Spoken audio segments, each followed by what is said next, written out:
Southern Africa is stepping up efforts to unlock its oil and gas potential at a time of global energy uncertainty and growing demand for a reliable supply.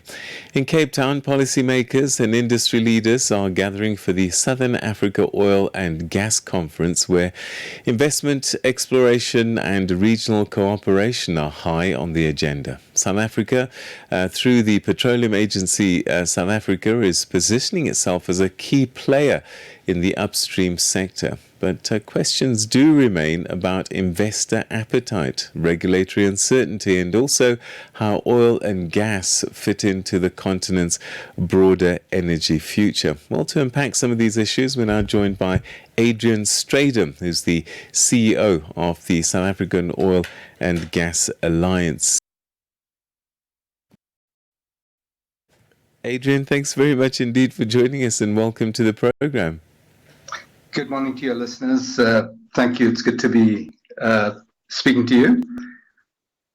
All right. So South Africa is often described as underexplored when it comes to oil and gas. What are you currently seeing in terms of investor appetite for offshore and onshore exploration? Yeah, there will always be investor appetite. The only issues would be if investors find it.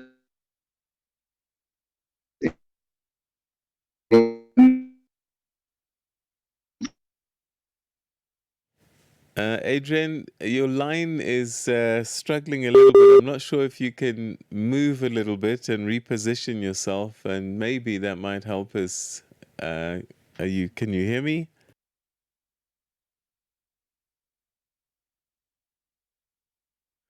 All right, so Adrian, I'm going to put you back through to my producer, and then hopefully we'll be able to get you on a better line.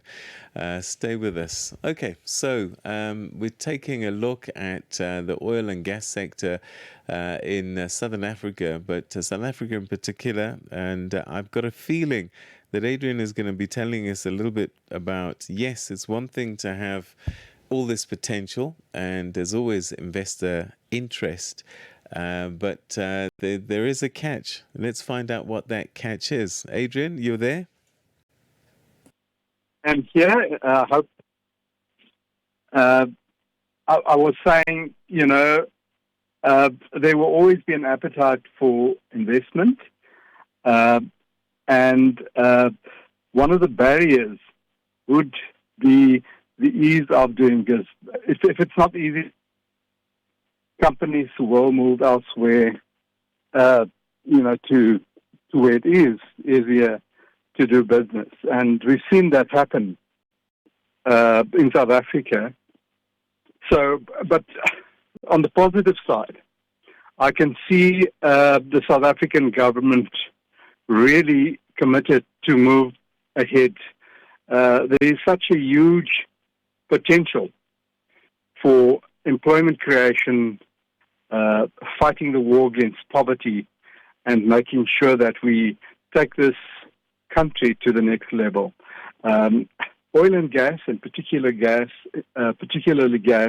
is such a game changer in terms of economic development. We need that massive injection into our economy. Also from an energy security perspective, it is so important we've learned this, especially with the geopolitical issues that we're facing at the moment. We need to have energy security over time. And gas is that key. And we have huge resources. And at the conference that we're having the second day of today, we will continue to discuss how we are better prepared, our readiness is improved to make sure that we optimize this opportunity, make use of it, and get all the resources that we've been blessed with in South Africa. I'm guessing that these gas resources have been known about for quite a while now. What is it about the current scenario that's perhaps bringing a bit more urgency in terms of finding solutions to get this resource to board? I think there is a fresh realization that we, as a country, have to be more energy secure.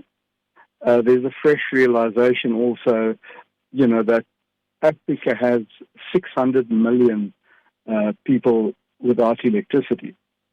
And renewable energy is great, but it will definitely not respond to the need here. We need to develop our industries in Africa, Southern Africa, and we need heavy current supply. Gas is definitely a brilliant solution to some of the challenges that we are facing and will be facing into the future. So we cannot miss this crisis, the opportunity. Also, in addition to that, we have a gas cliff coming up 2028, 2029, potentially, where we certainly will, from an industry perspective, need more gas, fresh supplies of gas. So the demand for gas is definitely there. And we need to make sure that over time, we, as a country, become, self-sufficient in terms of gas and oil as well, for that matter. Sorry, you with me? I said all of this rests, I guess, on investors coming in. Is it too much for us to do it ourselves, or we have to just find ways to be more attractive to get these projects off the ground? Yeah, these exploration projects come at huge cost.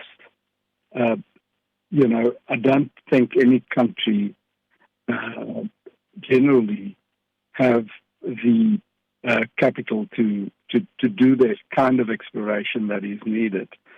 And excuse me, South Africa is no exception. So we definitely need that injection, and it is definitely about making South Africa more attractive for investors. There has to be simple, clear legislative frameworks. Investors want to know exactly what is allowed, what not, and what it is that they have to, pay to beyond the capital needed to explore. So they wouldn't invest billions into an insecure and unclear framework as such.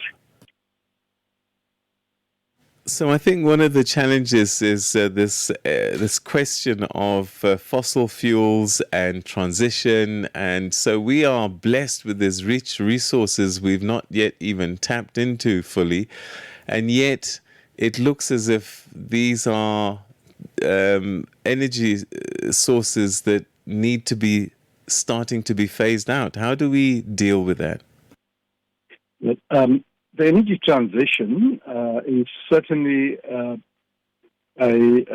issue that one needs to take note of.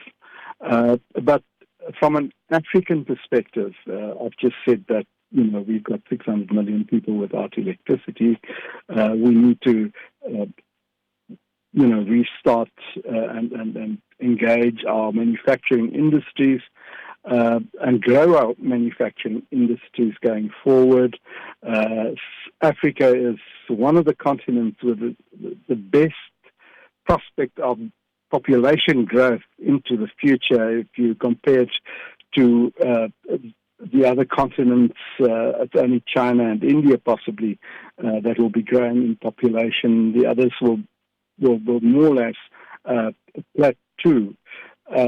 So if you look at the scenario going forward into the future, we will certainly be needing fossil fuels into the future for a long time. So investors will not invest if there was, a definite challenge in that respect. The great thing is that you use investors' money, and the government people benefits from the whole investment and infrastructure development as well, and then of course energy security. So it's a win-win for South Africa. I cannot see in the short term how we're going to be at the moment.